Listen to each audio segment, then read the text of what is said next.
दूसरों की जिंदगी को देखकर अपनी जिंदगी को नापना कितना बड़ा गलत है। आपका सपनों का महल कितना भी छोटा क्यों ना हो, वहाँ शांति है तो वो स्वर्ग से कम नहीं है। एक बार हम हमसे छोटे लोगों को जब देखते हैं तब हमें दिखाई देगा हम कितनी ऊंचाई पर है। आपसी प्रेम और आपसी सहायता ही मनुष्य जीवन की सफलता की सीढ़ी है।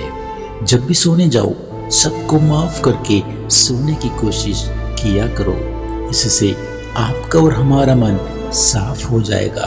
अगली सुबह नई उदय के साथ आपका जीवन आरंभ होगा। सच कहते हैं लोग, बचपन में प्रेम मुफ्त में मिला, युवा होते ही प्रेम के लिए इधर उधर भटकते मिलेंगे, और जब बुजुर्ग हो जाए इसी प्रेम के लिए भीख मांगनी पड़ सकती है।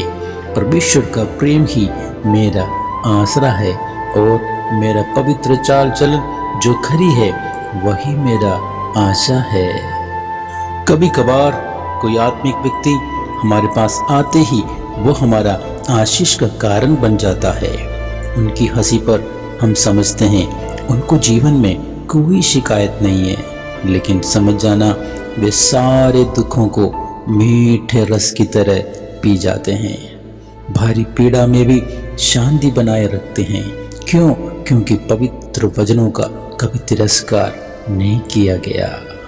जरूरी यह नहीं कि आप कितना समय धरती पर जिएंगे, बल्कि जरूरी यह है कि आप अपनी जिंदगी को कैसे जीते हैं। कभी कभार जिंदगी में कठिनाइयाँ आती है, लेकिन उदास मत होना और शिकायत ना करना।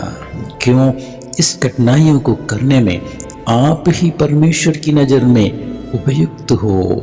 अगर शिकायत करते हो तो सर्व सृष्टिकर्ता परमेश्वर इस पृथ्वी का नींव डाली जा रही थी, तब हम और आप कहाँ थे? समझदार है तो उत्तर दीजिए। जीवन तो अनमोल है, इसमें मिलने वाली कोई सा भी अवसर को नष्ट मत कर देना। पिता परमेश्वर से एक और अवसर प्रदान करने के लिए हमें और आपको प्रार्थना करते रहना चाहिए। एक बात समझ में आ जाती है कि वो कभी नकल नहीं करता। दुनिया में जितने भी लोग परमेश्वर ने बनाए हैं सब अलग अलग है। पेड़ के फूल, पत्ते, जमीन पर पड़े कंकर तक एक दूसरे से नहीं मिलते हैं। परमेश्वर ने अपना काम कर दिया कि हमें और आपको अनूठा निराला बनाकर, लेकिन हम एक ही मानने को तैयार नहीं कि हमारे पास कुछ अनूठा है, और गलती पर गलती किया जा रहे हैं। अगर एक बार पैर फिसल जाए बस खत्म है ये परदेसी जीवन। फिर इस जीवन का क्या रंग है, क्या पता होगा?